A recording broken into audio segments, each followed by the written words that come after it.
আজকে আপনারা সকলেই জানেন আমরা বলেছি শেখ হাসিনার প্রত্যাবর্তন, যুক্তরাষ্ট্র ও ভারত কি একই কূটনীতিক অবস্থানে কিনা? এই বিষয়গুলো নিয়ে কথা বলবো এবং কথা বলার জন্য আমাদের স্টুডিওতে আছেন সুবীর ভৌমিক দাদা। উনি সিনিয়র জার্নালিস্ট ভারতের এবং একটা সময় ওনাকে সকলে চিনতেন বিবিসি সংবাদদাতা হিসাবে। ওনাকে সকলে চেনেন। চলুন ওনার কাছে যাই। নমস্কার দাদা, আপনি কেমন আছেন? হ্যাঁ, ভালো। বলুন। দাদা, আমাদের বাংলাদেশে তো এখন আপনার এই যে ককরোচের মতো আমেরিকান ডিপ্লোম্যাট, তারপর আপনার এই সিআইএ এর সাবেক কর্মকর্তারা গিজগিজ করছে। কোন স্পেস নেই, বাতাস ঢুকার স্পেস নেই। তো হঠাৎ করে এত লোকজন কেন? আমেরিকান এত লোকজন বাংলাদেশে কেন এবং এটার কারণ কি? এটার দুটো কারণ। একটা হচ্ছে প্রধানমন্ত্রী তারেক রহমান যে সম্প্রতি চীন সফর করেছেন, সেই চীন সফরে অনেকগুলি চুক্তি হয়েছে, মেমোরান্ডাম অফ আন্ডারস্ট্যান্ডিং, যে আহ, মানে যেখানে যার ফলে দেখা যাচ্ছে যে চায়নার বিভিন্ন কোম্পানি, সবই স্টেটের কাছের কোম্পানিগুলো বিভিন্ন পরিকাঠামো প্রকল্পে বড় মাপের বিনিয়োগ করবে। প্রায় সব মিলিয়ে $9 বিলিয়ন বিনিয়োগের কথা বলা হচ্ছে। এবং যে 12-13টি প্রকল্পের কথা সামনে এসছে, সেগুলোর মধ্যে অনেকগুলি চীনের উপকূলবর্তী অঞ্চলে। এখন এখানে এর সাথে আরেকটা ব্যাপার হয়েছে, বলছে অন প্রিন্সিপাল, নীতিগত হবে তারেক সাহেব নাকি চীন মায়ানমার যে ইকোনমিক করিডোরটা রয়েছে, যাতে করে চীন বঙ্গোপসাগরে তার অ্যাক্সেসের ব্যবস্থা করছিল, এটা বাংলাদেশ অব্দি সম্প্রসারিত করার ব্যাপারে একটা সিদ্ধান্ত হয়েছে। এখন এই জিনিসটা আমেরিকানদের যে কোনোভাবেই আটকাতে হবে। সারা তার জন্য প্রচণ্ডভাবে সচেষ্ট।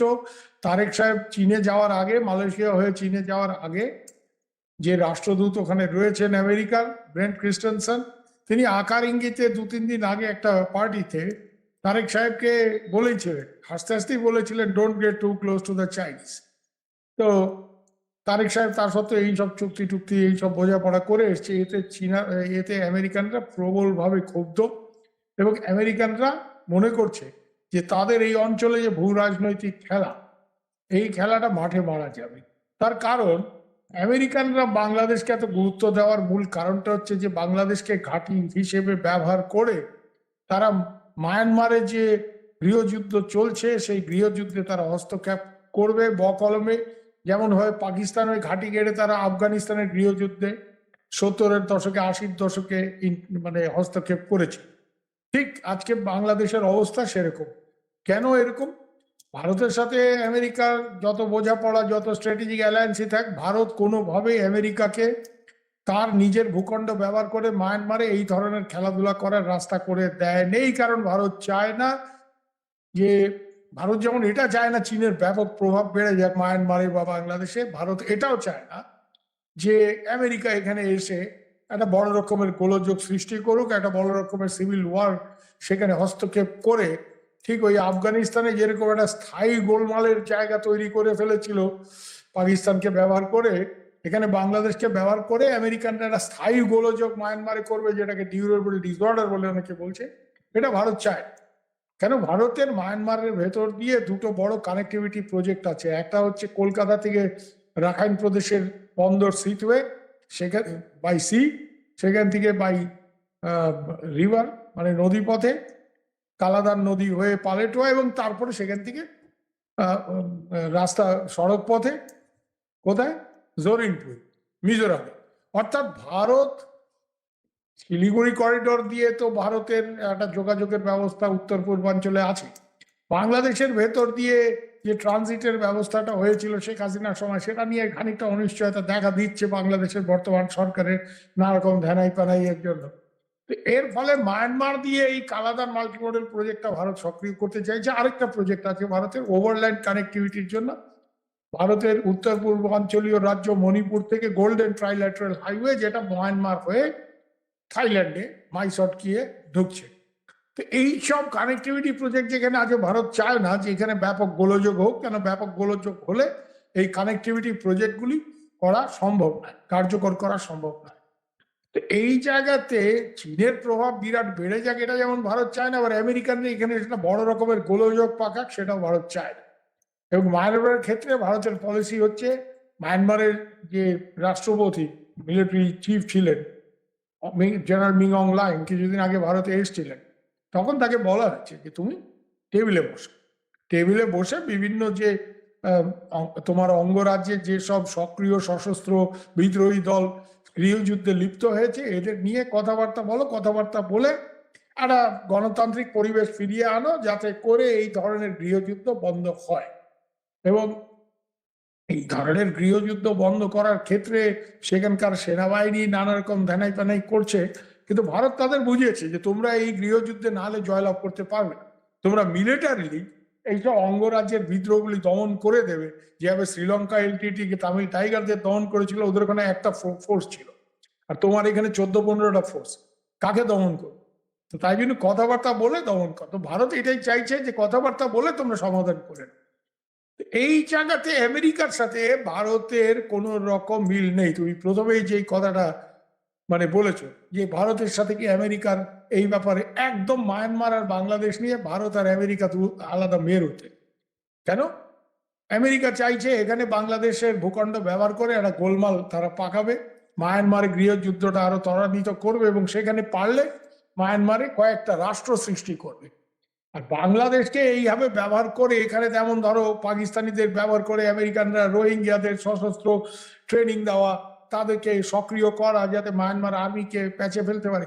এখন এই রোহিঙ্গাদের এখানে একটা ভয় কোথায় জানো ভারতের রাশে, যে ঠিক ওই আফগানিস্তানে জেহাদিদের ব্যবহার করার জন্য ট্রেনিং দিয়ে তাদের একটা অংশকে পাকিস্তান যেমন কাশ্মীরে ব্যবহার করেছে, এরকম এখানে রোহিঙ্গাদের একটা অংশকে ট্রেনিং দিয়ে তারা একটা অংশকে ভারতের পূর্ব বা উত্তর পূর্বাঞ্চলীয় রাজ্যগুলিতে ব্যবহার করবে না তার কোনো গ্যারান্টি নেই। কেন? পাকিস্তান এই ধরনের হুমকি ইতিমধ্যেই একবার দিয়েছে।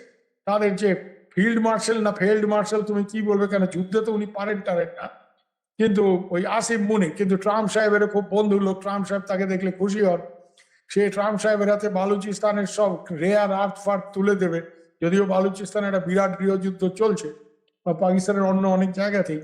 তো সেইভাবেই এখানেও আসিফ মুনির বলেছে যে next time we hit India from the east. তো ইস্টে এই মিয়া কি করে ভারতকে হিট করবে? ন্যাচুরালি বাংলাদেশকে ব্যবহার করে একটা কিছু গোলমাল পাকানো তাদের পরিকল্পনা রয়েছে। তো ফলে এইসব নানা কারণে ভারত বাংলাদেশে আমেরিকার যে খেলা, এবং এখন যে আমেরিকান ডিপ্লোম্যাটরা ওখানে এই যে সার্জিও গোর গেছে, যে ভারতে ওদের রাষ্ট্রদূত এবং পুরো দক্ষিণ এশিয়ার দায়িত্বপ্রাপ্ত, উনি কিন্তু মনে রাখবে যে উনি আমেরিকার প্রফেশনাল ফরেন সার্ভিস অফিসার নেই, উনি ট্রাম্পের বাডি অর্থাৎ ট্রাম্পের দোস্ত বন্ধু মানুষ, তাকে এখানে দিয়েছে ট্রাম্পের খাস লোক। তো সে ওখানে পৌঁছেছে। জেরাল্ড হ্যামিল্টন বলে একজন প্রাক্তন সিআই অফিসার যার বহু বাংলাদেশের নাগরিক ছিল, এখনো বসে আমেরিকার নাগরিক লড়ে, আর অনেক দিনের বাংলাদেশে কাজ করার অভিজ্ঞতা, এই অঞ্চলে কাজ করার অভিজ্ঞতা, সে রিটায়ার্ড অফিসার, কিন্তু তার একটা কোম্পানি আছে যারা সিআই এর সাথে এখনো কাজ করে। আজকাল সিআই এই ধরনের অনেক ডিফেন্স কন্ট্রাক্টর কোম্পানিদের ব্যবহার করে ফিল্ডে, যাতে তাদের উপর ডাইরেক্টলি কোনো ব্লেম না আসে। আর আজ শুনলাম যে আরেকজন ওয়েস্ট ইন হোটেলে গিয়ে চেক ইন করেছে, ম্যালকম ডিক বলে, সে স্টেট ডিপার্টমেন্টের অফিসার। তো এটা মনে করার সঙ্গত কারণ আছে যে আজকে তো সার্জিও গোর পৌঁছেছেন, কালকে ওনার তারেক সাহেবের সাথে বৈঠক আছে, যে এরা সবাই মিলে বিভিন্ন স্তরে, সার্জিও গোর সরাসরি প্রধানমন্ত্রীর সাথে কথা বলবেন, কিন্তু অন্যেরা বিভিন্ন মন্ত্রী, বিভিন্ন সেনাবাহিনীর লোকজন তাদের সাথে কথা টথা বলে, মানে এই দুটো মেইন টার্গেট, একটা হচ্ছে চীনের যে মায়ানমার করিডোর সেটাকে বাংলাদেশে এক্সটেন্ড করাটা বন্ধ করা, হ্যাঁ, কারণ তারেক সাহেব একরকম কথা দিয়ে এসছে এবং সেখান থেকে তার জন্য এখন সরাতে গেলে যথেষ্ট চাপ সৃষ্টি করতে হবে। 2 নম্বর হচ্ছে তারেক সাহেবকে, যেহেতু ওই তারেক সাহেব চীনের সাথে একটু বেশি মাখামাখি করার ফলে আমেরিকার তাকে বিশ্বাস করতে পারছে না, তার জন্যই কিন্তু প্রবল চাপ দিয়ে শাহাবুদ্দিন চুপ্পুকে রাষ্ট্রপতির পদ থেকে সরানো হয়েছে। এবং আমেরিকানদের একটা উদ্দেশ্য এখন ওখানে তাদের নিজেদের লোক বসাবে, তাদের নিজেদের লোক আদি অকৃত্রিম দালাল, আমেরিকার শ্রেষ্ঠ দালাল মোহাম্মদ ইউনুস। তো ইউনুস সাহেবেরও পেটে পেটে একটা বহুদিনের রাষ্ট্রপতি হওয়ার ইচ্ছা, যেটা হতে পারলে ওনার বিরুদ্ধে আর কোনোদিন কোনো মামলা টামলা হবে না। উনি যে লুটপাট গুলি করেছেন, 2 নম্বরই তো নয়, 24 নম্বরই কাজকর্ম করেছে। তো ফলে আমেরিকানদের এখন এখানে মেইন পারপাস এটাই, এবং তার জন্য একটা মোটামুটি একটা বড় মাপের অপারেশন আমেরিকানরা শুরু করেছে। শুধুমাত্র সৌজন্যমূলক কারণে সার্জিও গোর ওখানে যেত, একলা যেত, সেখানে সিআই এর অফিসার, সেখানে স্টেট ডিপার্টমেন্টের সার্ভিং ডিপ্লোম্যাট, আরো লোকজন আছে ওখানে, তাদের যারা আছে, ক্রিস্টেনসন তো আছে। তো there is a full fledged American operation এখন, এবং আমেরিকান মানে যে এমবেসি অসম্ভব ব্যস্ত, অসম্ভব ব্যস্ত। তারা দুটো টার্গেট তাদের, একটা হচ্ছে চীনের প্রকল্পটা বানচাল করা, আর 2 নম্বর হচ্ছে রাষ্ট্রপতি, নতুন রাষ্ট্রপতি ওখানে বসাতে হয় তাদের, এবং তারা চাইছে ইউনূসকে বসাতে। কেন বিএনপি, আমরা যতটুকু খবর পেয়েছি, বিএনপির ইচ্ছে ছিল তাদের দলের একজন সিনিয়র লিডারকে বসাবে, মঈন খান বা মির্জা ফখরুল ইসলাম। দাদা, হ্যাঁ বলুন। সরি আপনাকে ইন্টারাপশন করার জন্য, মানে আমার একটা না, না। প্রশ্ন কিন্তু আমার মনের ভিতর ঘুরছে, আমি প্রশ্নটা হ্যাঁ, না করে আপনারা পারছি না। বলে ভালো। বাংলাদেশ আমার দেশ, বাংলাদেশটা আমার, ভারত আপনার, চায়না চায়নার, আমেরিকা আমেরিকার। এখন আমার দেশের উপরে চায়না যাবে আমার দেশের উপর দিয়ে, না ভারত যাবে না আমেরিকা যাবে, এইটা নিয়ে চায়নার মাথা ব্যথা কেন, ভারতের মাথা ব্যথা কেন, বা আমেরিকার মাথা ব্যথা কেন? আমার বুঝার বিষয়টা হচ্ছে ওই যে আপনাদের কারো তো খুবই মাথা ব্যথা, সহজ। আমার দেশে যে রোহিঙ্গা আছে, এতগুলো রোহিঙ্গা পাঠানোর ব্যাপারে কারো মাথা ব্যথা নাই, কিন্তু করিডোর নিয়ে তিন দেশেরই মাথা ব্যথা। না, 3 দেশের নয়, ভারতের কোনো করিডোর টরিডোর ওখানে ব্যাপার নেই। ভারত যেটা বলেছিল, ভারত যেটা পেয়েও ছিল শেখ হাসিনার আমলে, সেটা হচ্ছে একটা ট্রানজিট। আমরা কোনো করিডোর টরিডোর চাইনি, এটার মধ্যে কোনো মিলিটারি কোনো ডাইমেনশন বা অন্য কোনো ডাইমেনশন নেই। এটা হচ্ছে একমাত্র যে ভারতের, যেহেতু সিরিল র্যাডক্লিফ যেভাবে বেঙ্গলি বাউন্ডারি কমিশনের অ্যাওয়ার্ড দিয়েছিল, তাতে করে আমাদের উত্তর পূর্বাঞ্চল একটা দূরবর্তী অঞ্চল, এবং শিলিগুড়ি করিডোর খুবই সরু করিডোর একটা, সেখানে চীনের একটা ব্যাপার রয়েছে, চীন খুব কাছাকাছি বসে আছে। তো এমনিতে শিলিগুড়ি করিডোর দিয়ে জিনিসপত্র যাচ্ছে, কিন্তু কোনো কারণে যদি ঝামেলা হয়, তো তাহলে বাংলাদেশের ভেতর দিয়ে একটা রাস্তা, এবং এইটা ভারত মানে মায়ানমারের ভেতর দিয়ে একই কাটবে। ভারতের এটা পুরোপুরি ডিফেন্সিভ একটা ব্যাপার, যে ভারতের নিজের একটা ভূখণ্ড যেটা খুবই দূরবর্তী, এবং যার সাথে ভারতের মূল ভূখণ্ডের যোগাযোগ খুবই একটা গোলমালে অবস্থায়। হ্যাঁ, 20 কিলোমিটারের এক করিডোর। তো বাংলাদেশের ভেতর দিয়ে ভারত একটা ট্রানজিট এর পথ, দ্যাট ইজ নট করিডোর। এখানে আমেরিকা যেটা চাইছে রাখাইন করিডোর, সেই রাখাইন করিডোর ব্যবহার করে চিটাগাং কক্সবাজার অঞ্চল থেকে ওইখানে বন্দরে মালমূল নামিয়ে বিভিন্ন গেরিলা গোষ্ঠীকে ব্যাপকভাবে মায়ানমারের সেসব রসদ সাপ্লাই দেওয়ার জন্য রাখাইন করিডোর চাইছে। আর চীন খানিকটা সেটাকে বানচাল করার জন্যই, আর খানিকটা তাদের ব্যবসায়িক স্বার্থে, যাতে বঙ্গোপসাগরে তাদের একটা ভালো নৌ উপস্থিতি তৈরি করা যায়, তার জন্য মায়ানমার অব্দি তো তাদের করিডোরটা এসছে। মায়ানমারে যে চকপিউ বন্দর, তারা প্রায় $4 বিলিয়ন খরচ করে, হ্যাঁ, মানে সেটাকে সেট আপ করেছে। ওইখান থেকে এই করিডোরটাকে চিটাগাং মংলা অব্দি, কেন তারেক সাহেব মংলাতে চীনকে, মংলা এখন চীনের হাতে তুলে দিয়েছে, চীনের কোম্পানি ওখানে $650 মিলিয়ন ইনভেস্ট করবে। পায়রাতে ওদের প্রজেক্ট দেওয়া হয়েছে।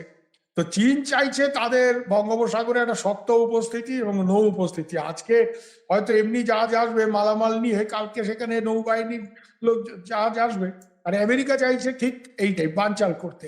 কেন আমেরিকা চায় না কোনোভাবেই যে চীন এই মায়ানমারের ভেতর দিয়ে বঙ্গোপসাগরে, এবং বঙ্গোপসাগর থেকে তারপরে ভারত মহাসাগরে একটা অ্যাক্সেস পেয়ে যায়। কারণ চীনের যেটা সব থেকে বড় দুর্বলতা কি, চীনের যে মানে উপকূল, এটা খুবই ছোট উপকূল। এত বড় দেশ, এত বড় অর্থনীতি, এত বড় মিলিটারি, কিন্তু উপকূলটা ছোট এবং পূর্ব এশিয়ার দিকে। সেই জন্য এখন চীনকে তার আমদানি রপ্তানি, এই যে মধ্যপ্রাচ্য থেকে তেল গ্যাস আনা, সবটাই ওই মালাক্কা প্রণালী দিয়ে, যেটা সিঙ্গাপুরের ওখানে।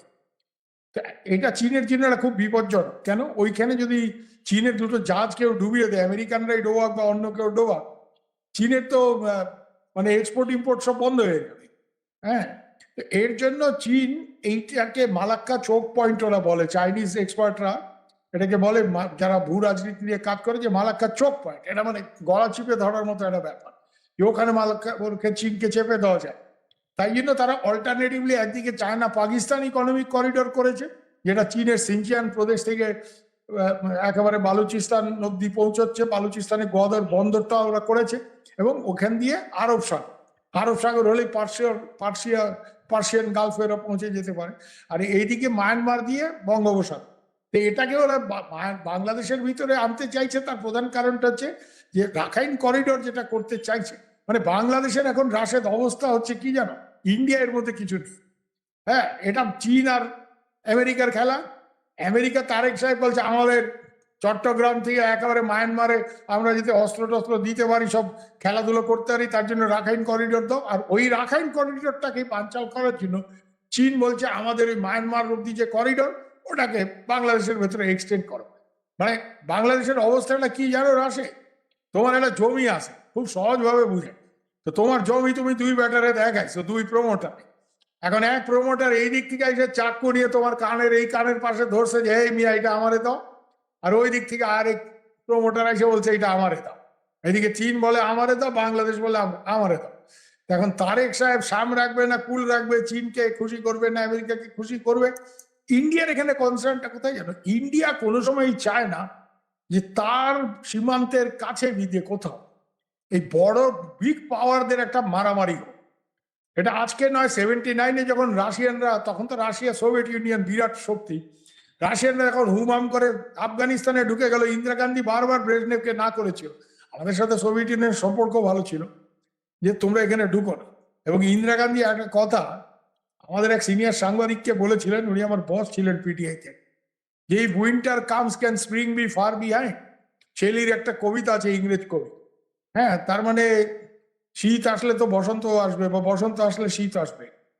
তার মানে কি রাশিয়া ঢুকে যেখানে আমেরিকা চলে আসবে এখন, এটা ভারত কোনো সময় চাই না।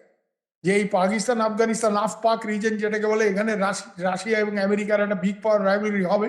কেন, তার ফল আউট তো আমরা পেয়েছি। তার ফল আউটটা কি, কাশ্মীরে গোলযোগ ওটা বেড়েছে। পাকিস্তান ওই আফগানিস্তানকে ব্যবহার করে ওদেরকে 50টা জিহাদি ওখানে ট্রেন করে যেত, 50টা কাশ্মীরে ছিল। ঠিক এখন এখানে পাকিস্তানিরা এইভাবে রোহিঙ্গা টোহিঙ্গা এখানে ব্যবহার করবে। বাঙালি জেহাদিও তারা তৈরি করার চেষ্টায় আছে। পাকিস্তানের রাষ্ট্রদূত হঠাৎ করে গত 1 মাসে 3-4টে ঢাকার এতিমখানায় কেন যাচ্ছে ভাই? He wants to recruit suicide bombers. নাহলে হঠাৎ করে পাকিস্তানিদের বাংলাদেশের এতিমদের জন্য একেবারে প্রাণ উবলে পড়ছে মনে করার তো কোনো কারণ নেই। এবং পাকিস্তান আমেরিকা এরা সবখানে গোলযোগ সৃষ্টি করে, গন্ডগোল সৃষ্টি করে। হ্যাঁ, তারা গৃহযুদ্ধ, টেরোরিজম এগুলি সব ছড়ায়। তো ভারতের এখানে অ্যাটিটিউডটা হচ্ছে এটা যাতে না হয়, ভারত এটাকে আটকাওয়ার চেষ্টা করছে। ভারত চায় যেখানে চীনও বেশি ঢুকে পড়ুক, সেটা চায় না, কারণ চীন ঢুকলে আমেরিকা আসবে, আবার আমেরিকা বেশি ঢুকে পড়লে চীন আসবে। তো ভারত চায় যে আলটিমেটলি ভারতের জন্য আইডিয়াল সিচুয়েশন কি জানো, এটা আমি খুব দায়িত্ব নিয়ে বলছি, যে চীন আমেরিকাকে আটকে দিলে, আমেরিকা চীনকে আটকে দিলে, এই দুজনের মারামারিতে তারেক ভয় পেয়ে গিয়ে বা পিছিয়ে আসে যে না কেউই ঢুকবে থাক, কাউকে লাগবে না। হ্যাঁ, চীন কিছু ইনফ্রাস্ট্রাকচার প্রজেক্ট সেটা করতে তো ভারতের আপত্তি নেই, কেন শেখ হাসিনা ভারতের আদি অকৃত্রিম বন্ধু। কিন্তু শেখ হাসিনাও তো চীনের থেকে টাকা এনে বড় মাপের প্রজেক্ট করেছিল। কেন, এটা ভারত জানে, যেটা শেখ হাসিনা ভারতকে বুঝিয়েছিল যে আমার দেশে অর্থনৈতিক উন্নয়ন হলে আমার দেশের লোকজনের চাকরি থাকবে, কাজকর্ম থাকবে, তাহলে তারা জেহাদের পথে যাবে না, যেটা পাকিস্তানে হয়েছে। তো তোমাদের যেহেতু অত টাকা পয়সা নেই, অর্থাৎ ভারতের নিজের উন্নয়নের জন্য প্রচুর টাকা দরকার, তো তাহলে টাকা কার কাছে আছে? চীনের কাছে। তো আমাকে চীন থেকে টাকা আনতে হবে আমার উন্নয়নের জন্য, সেটা ভারত বলেছি ওকে ফাইন। তো এটা নিয়ে ভারতের সমস্যা নেই। কিন্তু চীন এখানে এসে স্ট্র্যাটেজিক প্রজেক্ট করবে, আর সেখানে সেটা আটকাবার জন্য আমেরিকা ঢুকে এখানে গোলযোগ সৃষ্টি করবে। এখানে আমেরিকা বললো আমাকে সেন্ট মার্টিন দাও, আমাকে ওই উখিয়ার থেকে একেবারে রাখাইন করিডোর দিয়ে দাও। আর রাখাইন করিডোর যখন প্রথম ইউনুস সাহেবের আমলে, ইউনুস সাহেব তো একেবারে গদ উনি রাজি, গুটেরাসও বললো এসে, ইউএন সেক্রেটারি জেনারেল ওয়াকার সাহেব তখন একটা হুঙ্কার দিয়েছিলেন হ্যাঁ ব্লাডি করিডোর বলে।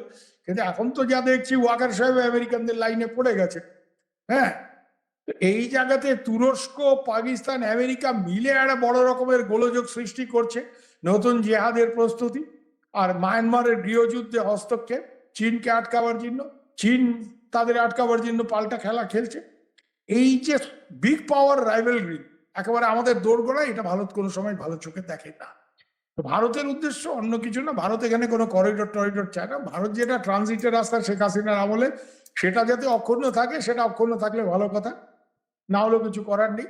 কিন্তু ভারত একটা জিনিস কোনো সময়, তার সিকিউরিটি কনসার্ন, যে এখানে এই ধরনের এই গৃহযুদ্ধ পাল্টা, এরা কিছু লোককে ট্রেনিং দেবে, তার কিছু লোক এখানে ইন্ডিয়াতে ঢুকে পড়বে, এখানে গন্ডগোল করবে, আসিম মুনির অলরেডি বলেছে will hit India from the east. ভারতের মেইন কনসার্নটা সিকিউরিটি, আর ভারত চায় এখান থেকে একটা কানেক্টিভিটি, যে আমি তোমার মানে তোমার উঠানের উপর দিয়ে আমি আমার মেয়ের বাড়ি থেকে। না, আমি যেটা বুঝতে পারলাম যে ভারত যেটা চায় সেটা হচ্ছে যেমন আমাদের 3 বিঘা করিডোর ভারতীয় ভূমির উপর দিয়ে আমাদের একটা রাস্তা এটা গিয়েছে। খুব সহজ ব্যাপার ভাই, আমার মেয়ের বাড়িটা তোমার উঠানের পাশে, আমি তোমার উঠানটা ব্যবহার করে আমার মেয়ের বাড়িতে যাইতে চাই, নাহলে আমাকে অনেকটা ঘুর পথে আসতে হবে। এখন এই দাদা আপনার টোটাল কথায় আমি যেটা বুঝলাম একটা জিনিস, যে এখন আমাদের অবস্থায় শ্যাম রাখি না কুল রাখি, গরিবের বউ সকলের ভাবি হয়ে গেছে। আমেরিকা চাই করিডোর, চায়না চাই করিডোর। এখন আমাদের দেশের সরকার তো একটা কথা বলতে পারে যে বাবারে তোমাদেরকে করিডোর দিব, কিন্তু যে আগে এই 15 লক্ষ রোহিঙ্গাকে তার দেশে ফেরত পাঠাইতে পারবা সে corridor. Very good, very good. বলতে পারে না? তো সেটা তারেক সাহেব বা খলিল সাহেব সাহস করে চীনকে বলতে পারবে, কিন্তু চীনের প্রচন্ড ইনফ্লুয়েন্স আছে। ভারতের তো সেরকম কোনো ইনফ্লুয়েন্স মায়ানমারের উপরে নাই, ওরা আসছে ওদের প্রধান, কিন্তু চীনের তো মানে একেবারে পকেটে, মায়ানমারের সামরিক জোনটা পকেটে। তো এটা চীনকেই বলা উচিত যে বাবা তোমরা একটু আমাদের এই 15 লক্ষ রোহিঙ্গাকে ফেরত নেওয়ার ব্যবস্থা করো। আর চীনেরও কিন্তু এটা ভালো, এটা চীনের জন্য দরকার, কেন এরা যতক্ষণ বাংলাদেশে আছে এদের আমেরিকা, পাকিস্তান, তুর্কি ব্যবহার করে নতুন করে আবার বার্মিজ আর্মির বিরুদ্ধে ব্যবহার ট্যাবহার করার চেষ্টা করছে। তাই জন্য মায়ানমার, এটা মায়ানমারকে কিন্তু ভারত বুঝিয়েছে। মায়ানমারের যখন প্রধান এখানে এসেছিলেন যে রোহিঙ্গাদের ফেরত নেওয়ার ব্যাপারটা শুধু বাংলাদেশের স্বার্থ নয়, এখানে তোমারও স্বার্থ আছে, সেটা বুঝিয়েছে। এখন সে রোহিঙ্গাদের ক্ষেত্রে প্রবলেমটা কি জানো তো, রোহিঙ্গারা মায়ানমারে 135টা মানে গ্রুপ আছে, মানে মানে বিভিন্ন জাতি গোষ্ঠী আছে। তো এই মানে রোহিঙ্গাদের কিন্তু মায়ানমারের একটা জাতি গোষ্ঠী হিসেবে মায়ানমারের এই সেনা সরকার স্বীকারই করে না। তাহলে 136 নম্বর গ্রুপ হবে ওরা। ওদেরকে কি বলে জানো, রোহিঙ্গা বলে কোনো জিনিস বাংলাদেশে এই মায়ানমারে বলাই হয় না, ওদেরকে ইললিগেল বেঙ্গলি বলে। তার মানে এরা সব বাংলাদেশ থেকে গেছে, এখন এরা বাংলাদেশে ফিরে এসছে, এরকম একটা কথা বলে। এই জায়গাতে ওরা যেখানে রোহিঙ্গাদের নিতেই চায় না, এখন ওদের উপরে এই চাপটা সৃষ্টি করে আমরা ওদের বুঝিয়েছি you have to take them back, নাহলে ওরা গোলমাল তৈরি করবে এবং ওদের দিয়ে তোমার এখানে ভূখণ্ডে গন্ডগোল হবে। তো ওরা তো মানে এটা এটা এখন চীন করতে পারে, কারণ চীনের প্রচন্ড ইনফ্লুয়েন্স আছে মায়ানমারের উপরে, এটা চীনকে। তো চীনকে এটা বলতেই পারে যে ভাই আমরা রাখাইন করিডোর আমেরিকাকে দেবো না, তোমরা যেসব প্রকল্প করতে চাইছো ভালো কথা, তোমাদের প্রজেক্ট আমরা এক্সটেন্ড করবো, কিন্তু তার আগে এইখান এই রোহিঙ্গাদের বিদায় করো, এদেরকে তোমরা ফেরত দাও, নাহলে এদের নিয়ে আমরা 2 দিন পর পর আমাদের গোলমাল এর সম্মুখীন হতে হচ্ছে। এবং এখানে ভারত এটাকে ওয়েলকাম করবে, কেন ভারতও চায় যে রোহিঙ্গারা ফিরে যাক। কেন জানো, এখানে আমাদের স্বার্থটা কোথায় ভারতে, এই রোহিঙ্গারা যারা বাংলাদেশে আছে তারা তো কেউ কেউ করে মানে পিঁপড়া তো এদিকেও ঢোকে না, তো ভারতেও ঢুকেছে প্রচুর রোহিঙ্গা, ভারতে ঢুকেছে। হ্যাঁ, হয়তো লক্ষ লক্ষ ঢোকে নেই, কিন্তু কয়েক 1-1 লাখ লোক এদিকেও ঢুকে গেছে। তো ভারতেরও এটা সরকার চায় যে এরা ফেরত যাক মায়ানমারে, এই জায়গাটা স্টেবিলাইজ হোক, মানে এই জায়গায় এই যে গোলমাল মারামারি গৃহযুদ্ধ বন্ধ হোক, যে যার লোক যেখানকার লোক সেখানে ফেরত যাক, এটা ভারতও চায়। আর মায়ানমারে তো চাওয়া উচিত। এখন মায়ানমার কেন এদের ফেরত নিচ্ছে না, এদের ফেরত নিলে মায়ানমারের লাভ, ওদের একটা ওইসব মানে একটা আলট্রা রেসিস্ট ব্যাপার আছে এই মায়ানমার জুটটা। দাদা আমরা জানি যে চাইনিজ গভর্নমেন্ট মায়ানমারের যে সামরিক জান্তা আছে তাদেরকে সহযোগিতা করতেছে। সহযোগিতা না, ওদের পকেটে। পকেট এই মায়ানমার 2 দিন টিকবে না যদি চায়না ওকে সাপোর্ট না দেয়। কিন্তু আমেরিকা কার পক্ষে? আমেরিকা তো এদের ফেলতে চায় না। আমেরিকা ফেলতে চায় কেন, এদের আমেরিকা ফেলতে চায় কেন, ওরা চীনে এমনিতে আমেরিকা মায়ানমারের এই জুনটা নিয়ে তাদের মাথা ব্যথা কিছু থাকার কথা না, কিন্তু আমেরিকা চাইছে এদের ফেলতে কেন, এরা যেহেতু চীনের সাথে সহযোগিতা করে চায়না মায়ানমার ইকোনমিক করিডোর করতে দিচ্ছে, অর্থাৎ মায়ানমারের এই মিলিটারি জুনটা যেহেতু চীনকে রাস্তা করে দিচ্ছে বঙ্গোপসাগরে ঢোকার, এর জন্য এদেরকে আমেরিকা ফেলতে চায়। সো আমেরিকান এই যে সব আমেরিকার এই পান্ডা গুন্ডারা এখন যে ঢাকায় গিয়ে হাজির হয়েছে, গোর, হ্যামিল্টন, ডিক, এদের একটাই উদ্দেশ্য যে এই করিডোর বন্ধ করো, আমাদের সাহায্য করো, আমরা রাখাইন করিডোর করব, আমরা এখান দিয়ে জিনিসপত্র পাঠাবো মায়ানমারে। এখন আমেরিকার তো প্রবলেম হয়ে গেছে না, আমেরিকা এখানে এই গেরিলা গোষ্ঠীগুলিকে ট্রেনিং দেওয়ার জন্য কিছু লোককে পাঠিয়েছিল, তাদের মধ্যে কয়েকজন ভারতের ভূখণ্ড দিয়ে ফেরার সময় তাদেরকে ভারত অ্যারেস্ট করে জেলে ঢুকিয়ে দিয়েছে, ম্যাথিউ ভ্যান ডাইক এবং কয়েকটা ইউক্রেনিয়ানকে যারা ড্রোনের এক্সপার্ট। আমেরিকা অনেক চাপাচাপি করেও ভারত এদেরকে ছাড়ছে। এর জন্য আমেরিকানরা আমাদের উপর প্রবলভাবে ক্ষেপে রয়েছে। এই জন্য আমেরিকানরা আমাদের রর বিরুদ্ধে, আমাদের ইন্টেলিজেন্সের কিছু অফিসারের বিরুদ্ধে ওই আমেরিকার ভূখণ্ডে এক শিখ শিখ মানে বিচ্ছিন্নতাবাদী নেতা হত্যার জন্য তাদের বিরুদ্ধে মামলা দিয়েছে চাপ সৃষ্টি করার জন্য। তো আমেরিকার সাথে তো আমাদের এইসব গোলমালগুলি চলছে এবং এর জন্য আমেরিকা নানা রকম অন্য চাপও আমাদের উপর সৃষ্টি করছে। শুল্ক বাড়াচ্ছে ট্রাম্প সাহেব, হ্যাঁ, রাশিয়ার থেকে তুমি তেল কিনতে পারবে না, মানে গুন্ডামি আর কি। আমি কার থেকে তেল কিনবে এটা তো আমার ব্যাপার, আমি এখানে সুবিধা। তো ট্রাম্প বলে দেবে তুমি অমুকের থেকে তেল কিনতে পারবে না। বাংলাদেশকে তো বলে দিয়েছে, বাংলাদেশ তো রাজি হয়েছে।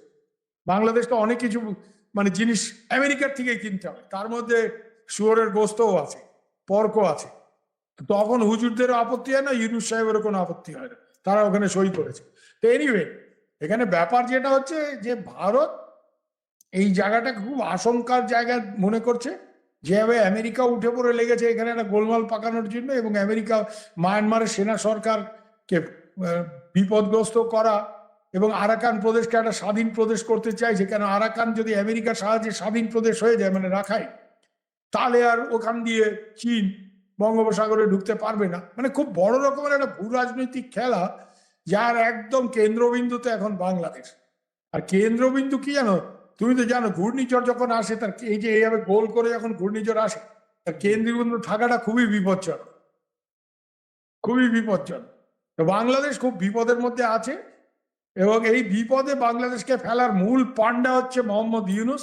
তোমাদের কি প্রফেসর ইউনুস, নোবেল বিজয়ী, সেরা বদমাইশ লোক, আমেরিকার দালাল, এবং বাংলাদেশকে বড় রকমের ঝামেলার মধ্যে ফেলে দিয়ে উনি এখন চুপচাপ বসে আছেন। উনি রাষ্ট্রপতি হওয়ার স্বপ্ন দেখছেন, আর আমেরিকান চাচারা ওখানে গেছে, তার চাচারা, তারা তাকে রাষ্ট্রপতি করার জন্য লম্পজম্প দিচ্ছে, তারেক সাহেবকে চাপাচাপি করছে। এখন এটার আবার পাল্টা কাউন্টার একটা ইন্ডিয়া খেলে রেখেছে। ইন্ডিয়া ব্রিক্স এর যে সম্মেলন সেপ্টেম্বর মাসে হবে, সেখানে তারেক সাহেবকে ইনভাইট করেছে। কেন তারেক সাহেবকে যদি ব্রিক্সে আনা যায়, তাহলে তারেক সাহেবকে আমেরিকার বলয় থেকে বার করে আনা যাবে। ব্রিক্স এর মধ্যে রাশিয়া রয়েছে, চীন রয়েছে, সাউথ আফ্রিকা রয়েছে, ব্রাজিল রয়েছে, আরো কয়েকটা দেশ রয়েছে। তো ইন্ডিয়াও চাইছে আস্তে করে, এটা আমেরিকা ভালো চোখে দেখছে না। কিন্তু ব্রিক্সে যাওয়া মানেই ব্রিক্স শক্তিশালী হবে এবং আমেরিকার তোমার আর কোনো প্রভাব থাকবে না। তারেক সাহেবের সমস্যা হচ্ছে মানে জলে কুমির ডাঙায় বাঘ না, বাইরে ইউনুস বসে আছে ওর পেতে আমেরিকার সাপোর্ট, একটা গোলযোগ পাকানো। ইউনুসের চেলারা অলরেডি বিএনপির সাথে ঝামেলা পাকাচ্ছে, এনসিপি টেনসিপি এই ক্যান্ডল গুলি। আসলে এই যে দাদা আর আপনি এই জায়গায় আসলেন, আর খলিল রয়েছে, খলিল রয়েছে, ওনার তো ফরেন মিনিস্টারই একেবারে আমেরিকার খাস লোক। তাই জন্য তারেক সাহেবের সমস্যা আছে, তারেক সাহেব is facing A lot of problems. না তার জলে দাদা, কুমির এই ডাঙায় বাঘ। জন্য আমি আপনাকে একটা প্রশ্ন করি। এখানে আমার যেটা ধারণা, তারেক সাহেব নির্বাচনের 3 দিন আগে ইউনুস সাহেব একটা চুক্তি করে গেলেন, যেটা আসলে তারেক সাহেবের এখন আর কিছু করার নেই, হয়তো বা আছে খুব সামান্য, কিন্তু করার নেই। এর ভিতরে এই যে কূটনীতিকরা যখন বাংলাদেশে হঠাৎ করে করার নেই জামাতের- কেন বলছো? উনি বলতেই পারেন যে this agreement was done by an interim government, I am an elected government, বাংলাদেশের মানুষ এই চুক্তি চায় না, এবং অলরেডি সেটা নিয়ে যথেষ্ট ডেমনস্ট্রেশন ইত্যাদি হয়েছে চট্টগ্রামে বিভিন্ন জায়গায়।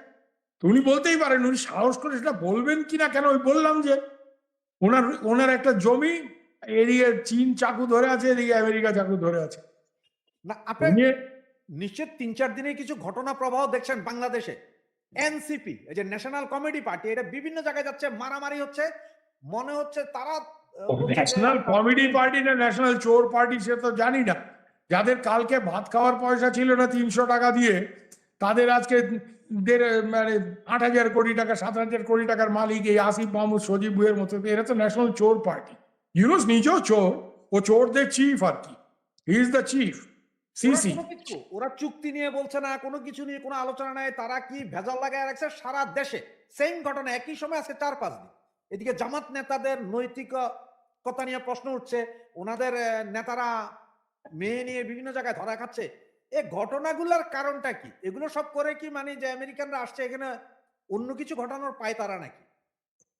এখানে নানা রকম লোক নানা রকম খেলা খেলছে। আমেরিকা চাইছে জামাত এনসিপি কে ব্যবহার করে তারেক সাহেবের উপর প্রবল চাপ সৃষ্টি করবে, যাতে উনি ইউনুসকেও মেনে নেন রাষ্ট্রপতি হিসেবে, আর উনি ওই চীনের প্রকল্পটা থেকে পিছিয়ে আসেন। তো এদেরকে ব্যবহার করার চেষ্টা করছে। আর তারেক সাহেবও নিশ্চয়ই চাইছে এদের চাপটাকে ডিফ্লেক্ট করে ওদেরকে পাল্টা চাপে রাখা। এই খেলাটা চলছে। মানে একটা ডোমেস্টিক পলিটিক্সে একটা দাবার খেলা চলছে, যে দাবার বোড়েগুলি চাল দিচ্ছে ইন্টারন্যাশনাল প্লেয়ার। বললাম তো, it's a big game, it's a great game east. আমার বন্ধু বার্টি লিটনারের একটা বই আছে এই অঞ্চলকে নিয়ে, মায়ানমার বাংলাদেশ নিয়ে, উনি অনেক বছর আগে লিখেছিলেন। হ্যাঁ, গ্রেট গেম ইস্ট। এবং ওর অনেক মেটেরিয়াল আমি দিয়েছিলাম, তার জন্য বইতে আমার কৃতজ্ঞতা। তো আমি বার্টিলকে সেদিন বলছিলাম যে now this great game east is beginning to happen. বলছে I told you this will happen at some stage. সেটা অনেক আগেই দেখতে পেয়েছিল, আমরা অনেক আগেই ছবি জানতাম। পাবলিশ হয়েছে দাদা, হ্যাঁ একটা ছবি পাবলিশ হয়েছে এই যে। হ্যাঁ, ওই তো হয়তো দীর্ঘকায় ক্রিস্টেনসন, বোর সাহেব বসে আছেন, আর কারা, এই দুজন কারা আমি ঠিক। একজন তো খলিলুর রহমান, হ্যাঁ, ও তো হ্যাঁ, ও তো আরেকজন। হ্যাঁ। দাদা তো একটু দেশের পলিটিক্সে আসি, কারণ হচ্ছে যে এপিতে শেখ হাসিনার একটা ইন্টারভিউ প্রকাশিত হয়েছে। এপিকে সাক্ষাৎকার, প্রাণনাশের আশঙ্কা থাকলেও ডিসেম্বরের মধ্যে বাংলাদেশ ফিরতে চান শেখ হাসিনা। যদিও এটা ইত্তেফাক এপির নাম দিয়ে করেছে, কিন্তু সরকারের প্রচন্ড চাপ আছে। শেখ হাসিনার কোনো নিউজ বাংলাদেশে দেওয়া যাবে না। আন্তর্জাতিক কেন ভাই, মিডিয়ায় কেন ভাই? শেখ হাসিনা শেষ হয়ে গেছে, দাফন হয়ে গেছে আওয়ামী লীগ, তো এত শেখ হাসিনাকে ভয় পায় কেন এরা? হ্যাঁ, সেটাই জানতে চাচ্ছি যে হঠাৎ কেন আন্তর্জাতিক মিডিয়া। দেখো, আমি দুটো ব্যাপার তোমায় বলবো। মানে শেখ হাসিনা এই হুঙ্কারটা দেওয়াতে বাংলাদেশে আওয়ামী লীগের মধ্যে একটা একটা মনোবল বেড়েছে, একটা যে আবার আসছে, নেত্রী আসছে।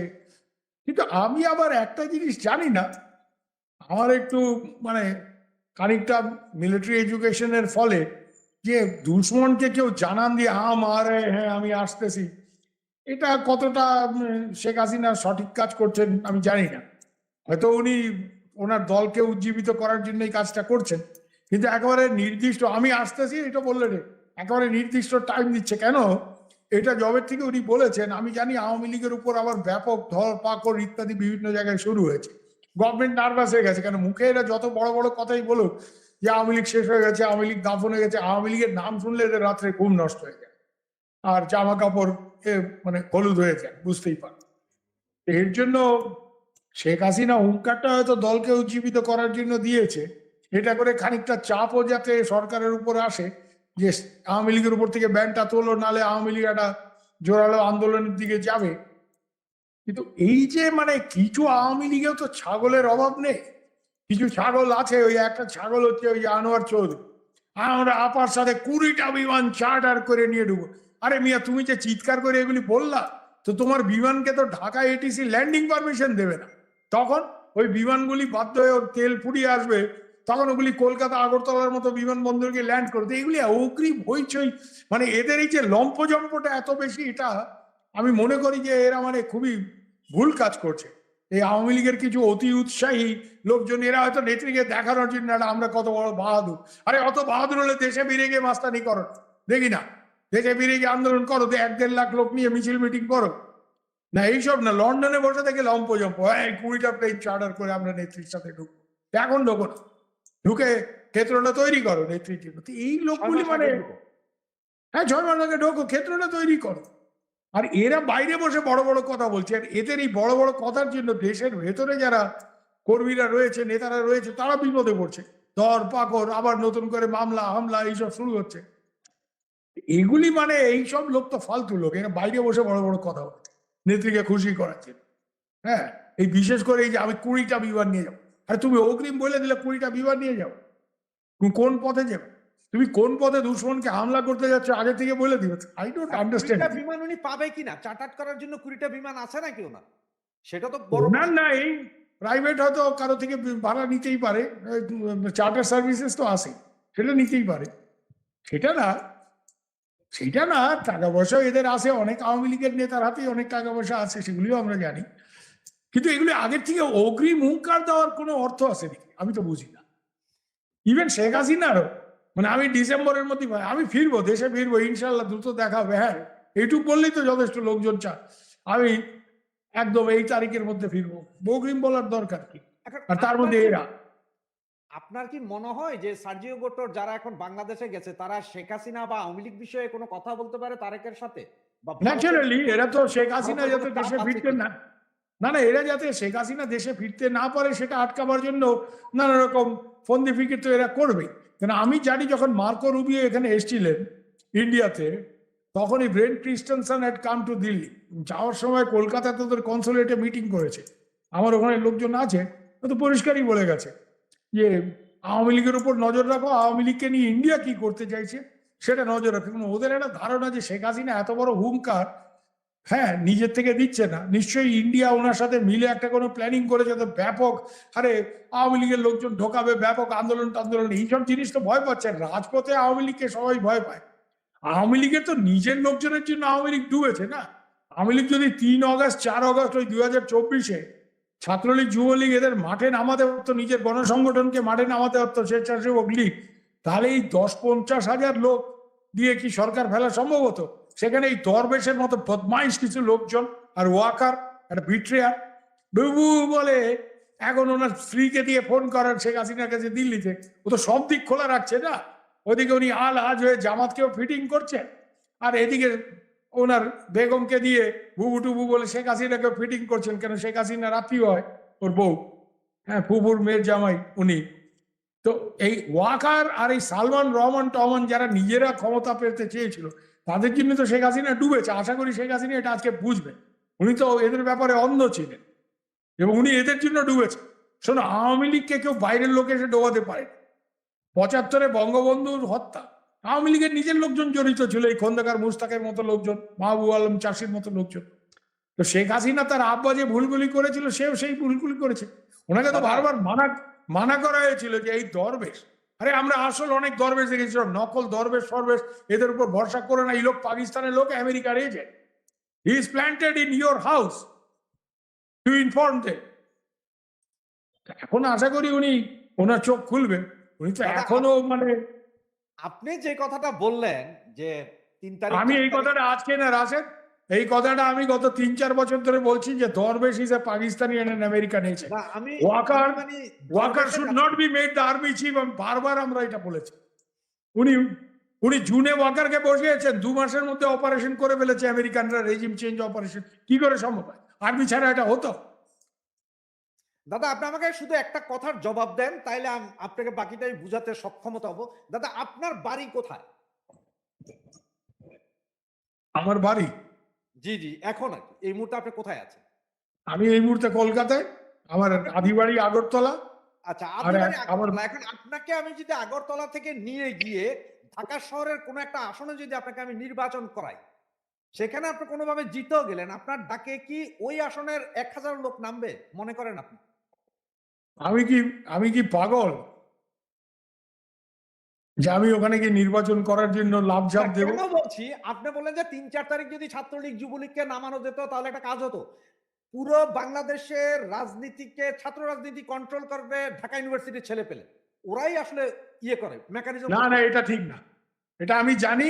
এটা জেনেই ওবায়দুল কাদের যে কথাটা বলেছিল, এবং ছাত্রলীগের লোকজন রেডি ছিল, এদের সাথে তো আমার রেগুলার কথা, they were ready, they were prevented. আমি খুব নাম করে আমি বলতে চাইছি না এখানে, I don't want to expose this people, they are here. মানে এরা তো বন্দুক নিয়ে পার্টি অফিস ডিফেন্ড করেছে, শেষ অব্দি। এদের কে ধমক দিয়েছে? দরবেশ, এই নিউসেন্স বন্ধ কর, আর্মি আছে, আর্মি সব দেখশুন করবে। এই দরবেশ, he is the single man. এবং উনি 28শে জুলাই থেকে শেখ হাসিনাকে, যে এরা দাবি করছে ছাত্ররা তোমাকে রিজাইন করতে, তুমি রিজাইন করে যাও, আমরা সামলে নেব, উনি চেয়েছিলেন হত্যা করতে হবে। It is a conspiracy. Chhatra League যুবলীগকে ডেফিনেটলি নামানো যেত, 1000 বার বলছি আমি তোমাকে, নামানো যেত। I am aware of. আর ছাত্রলীগ যুবলীগের পক্ষে ঢাকা ইউনিভার্সিটি কিছু না, ঢাকা ইউনিভার্সিটি ছাড়াও ছাত্রলীগ যুবলীগ মানে পুরো দেশ জোড়া সংগঠন, স্বেচ্ছাসেবক লীগ, এদের পক্ষে 50-60 হাজার 1 লক্ষ লোক নামানোর কোনো ব্যাপার ছিল না। রেডিও আপনি যেটা বলছেন স্বেচ্ছাসেবক লীগ বা যুবলীগ, ঘটনা হচ্ছে যে ঢাকা 8 আসন যেটা, সেটা ঢাকা শহরের পুরো নাভি। সেই জায়গার এমপি সাহেব কি করেছিলেন? তখন ঘুমিয়েছিলেন বালিশ নিয়ে। সেই এমপি সাহেব এখন 2-3টা দলের, মানে আওয়ামী লীগ ছাড়াও আরো 2টা সংগঠনের উনি কাস্টোডিয়ান হয়ে গেছে। উনার সম্বন্ধীকে উনি নেতা বানাইতে চাচ্ছেন। উনার ছেলেকে পালে পোষে যারা, তাদেরকে নেতা বানাইতে, তাদের ডাকে এখন লাগে। দেখো, আমি এখানে বিরাট তর্কে না গিয়েও তোমাকে একটা কথা আমি বলতে পারি, যে পার্টির কোনো এমপি, কোনো মন্ত্রী, কোনো অঙ্গ সংগঠনের নেতার উপরে পরিষ্কারভাবেই 3 তারিখ থেকে নিষেধাজ্ঞা জারি করা হলো যে তোমরা মাঠে নামবে না। কেন? এই ওয়াকারুজ্জামান, উনি শেখ হাসিনাকে বোঝালেন যে তোমার ছেলেরা যদি মাঠে নামে তাহলে আমি কারফিউটা মানে বলবৎ করব কি করে? তোমার ছেলেরা মাঠে নামলে যারা আন্দোলন করছে, তো ওনার ছেলেরা মাঠে নামলো না, আর যারা আন্দোলন করছে তাদের উনি রাস্তা ছেড়ে দিলেন উত্তরাতে। এবং যেই জেনারেলরা ওনাকে না করলো, আমি স্পেসিফিক নাম করে তোমায় বলতে পারি চাইছি না, কেন ওরা এক্সপোজ হলে মামলা ফামলা খাবে। দুজন জেনারেলকে ওনাকে যখন বললো যে স্যার উত্তরাতে আমাদের 2টো ব্যাটালিয়ন আছে, এই 30-40 হাজার লোক আটকানো কোনো ব্যাপার না, তাকে বলে যায় এই তো this is not your job, mind your own business. ওই লোক ওখান থেকে বেরিয়ে আমাকে ফোন করাতে আমি দিল্লিতে অজিত ডোভালকে বলি, এবং তারপরে যে এরা সব এই মিছিলটা শেখ হাসিনার বাড়ির দিকে যাচ্ছে, ছাত্রলীগ যুবলীগকে নামতে দেওয়া হয়নি, আর্মি কিছু করেনি, পুলিশকে। এখানে মানে এদের দুজন হচ্ছে মেইন কনস্পিরেটর। এদের সাথে এই দরবেশের সাথে আরো কিছু লোকজন ছিল যাদের নাম ইতিমধ্যেই এসছে, যে আমেরিকান ডিপ স্টেটের এজেন্ট তারা।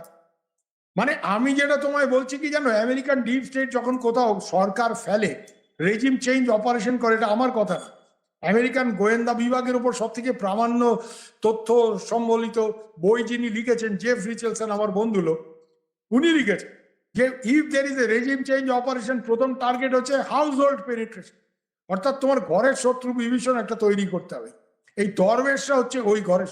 আরে দরবেশ তো যখন ওনার বাড়িতে লোকে আগুন দিতে যাচ্ছে, ওনাকে ওনার বাড়ির থেকে কে বার করে এনেছে? আমেরিকান সিডি কার কি ওনাকে বার করে এনেছে। এই গাড়ির নম্বরও কোনো কোনো আওয়ামী লীগের নেতা জানে, তারা দেখেছে এটা।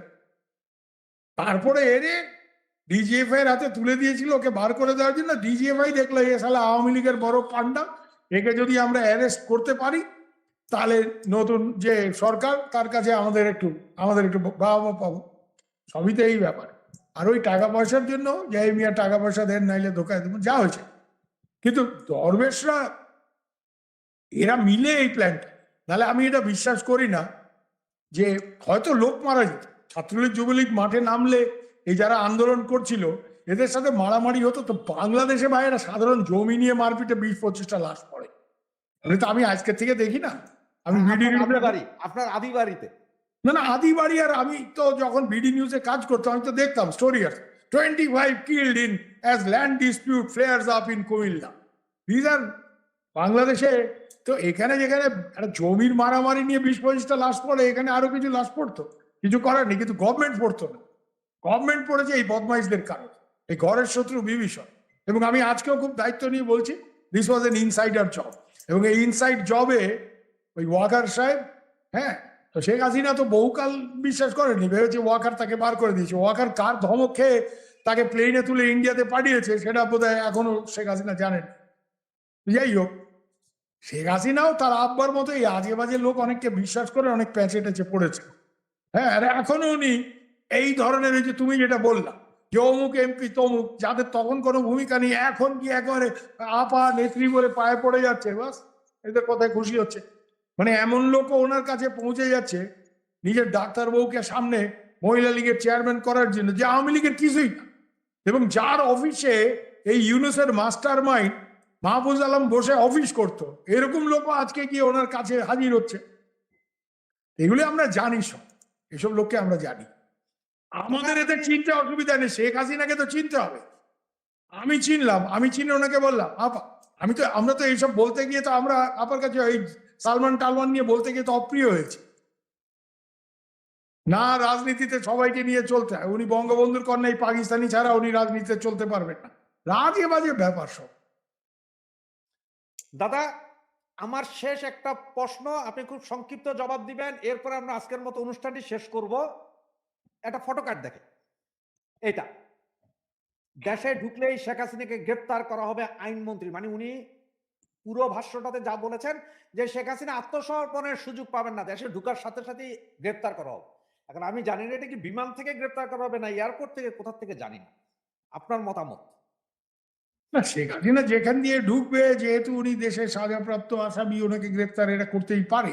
কিন্তু ঠিক এই কারণেই শেখ হাসিনা হুঙ্কার দিয়ে বলছেন দেশে ফিরবো, কিন্তু আমাদের লোকজনের মধ্যে এটা নিয়ে একটু সংশয় আছে। আমাদের যারা বিশেষ করে সিকিউরিটি সেট আপের লোকজন, অজিত ডোভাল এবং তার যারা সাঙ্গপাঙ্গরা, যে বহিনজির জায়গা তো বহিনজিকে গ্রেফতার করকে আন্দার কর দেগা, এইসব নিয়ে আমাদের লোকজনের রিজার্ভেশন আছে।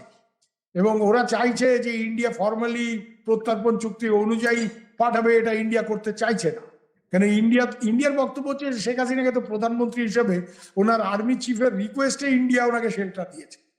মানে ওনার আর্মি চিফ দেশে ওনাকে সিকিউরিটি দিতে পারছে না, এই জন্য ওনাকে ইন্ডিয়াতে রেখে গেছে। এই ধরনের ঘটনা তো নতুন কিছু না, সিরিয়াতে হয়েছে, বাসার আল আসাদ গিয়ে রাশিয়াতে শেল্টার নিয়েছে, তাই না, ওনার যখন সরকার পতন হয়ে যাচ্ছে। তো এর জন্য ইন্ডিয়া, শেখ হাসিনা যেহেতু এখানে প্রাইম মিনিস্টার হিসেবে এসছে, ওনাকে ওনার আর্মি চিফ এখানে বিমান যোগে পাঠিয়েছেন, উনি কোনো লুকিয়ে রাত্রের অন্ধকারে বোরকা পরে ভারতের সীমান্ত পার হয়ে ঢোকেন। এই জন্য ইন্ডিয়া ওনাকে এখান থেকে অ্যারেস্ট করে ফেরত পাঠাতে চাইবে না। বাংলাদেশ এটা নিয়ে জোরাজুরি করছে। আমার মনে হয় কি জানো, এরা এই যে তুমি ফটো কার্ড দেখালে, এই সব ওস্তাদজিরা ইচ্ছে করে এই ধরনের আইনগত মানে প্রবলেম সৃষ্টি করছে, যাতে করে ইন্ডিয়া পিছিয়ে আসে, শেখ হাসিনার যাওয়ার ব্যাপারটা যাতে না হয়। কারণ শেখ হাসিনা ঢুকলে এদেরও একটা ভয় রয়েছে, কি জানি কি হয়। এই জন্য এরা বলতে চায় শেখ হাসিনা দিল্লিতে আছে, উনি থাকুন, উনি ওখানে বসে ইন্টারভিউ দিক, কিন্তু উনি দেশে ঢুকলে একটা বড় মাপের গোলযোগ হতে পারে। এর জন্য এরা, এটাকে এক কথা আমার কুমিল্লার ভাষায় বলবো যে এরা প্যাঁচ লাগাইতেছে, এরা নানা রকম আইনি প্যাঁচ লাগাইতেছে, এইসব কালো কোট পরার লোকজন। তো এইটা মানে আমার মনে হয় এরা এই কারণে প্যাঁচটা লাগাইছে যে শেখ হাসিনা অ্যারেস্ট হবে, শেখ হাসিনাকে প্রত্যর্পণ করে পাঠাইতে হবে আন্ডার এক্সট্রাডিশন ট্রিটি, তাহলে জানে যে ইন্ডিয়া এটা করতে চাইবে না। তো এটা করে একটা ভন্ডুল করার একটা ষড়যন্ত্র, এটাই আমার মনে হচ্ছে।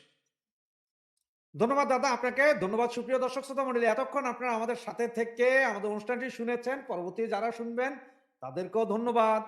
এবং দাদা আমাদের সাথে আসেন প্রতিনিয়ত। দাদাকে যখনই ফোন দেই আমি 24 ঘন্টার আগে বললেই দাদা রেডি। সুতরাং আমরা দেখি এদিকে কি হচ্ছে। হয়তো দাদা আবার শনিবার রোববার আনতে পারি, তবে তার আগে এখানে আমাদের দেশের ভেতরে কি চলছে, কি খবর দাদা জানবেন, দাদা আমাদেরকেও বলবেন। সে পর্যন্ত আমি রাজশাহী একটু দেশে ফোন করে, জি রাশেদ দাদা। একটু বলছি একটু দেশে ফোন করে, দেশে জি যে তোমাদের নানা রকম গুন্ডা বান্ডারা লম্পজম্প দিচ্ছে, তাদের একটু প্রশ্ন করো যে তারা এতদিন মব কালচার করে এখন বলছে মব কালচার তুলে নিতে হবে, তারা নিজেরা মার খাচ্ছে মব কালচার। মানে বেশ বাংলাদেশ একটা, বুঝতে পারছো, মানে একটা খোরাক হয়ে যাচ্ছে। It's become a comedy show. Comedy show, ঠিকই বলেছেন দাদা। তো দাদা ঠিক আছে দাদা, তাহলে আজকের মতো এখানে ঠিক আছে, বিদায় নিচ্ছি। হ্যাঁ, আবার আসবো শনিবার খোদা বা হাফেজ, রোববারে, দেখা যাক কি খোদা হয়। হাফেজ, খোদা হাফেজ খোদা। দাদা।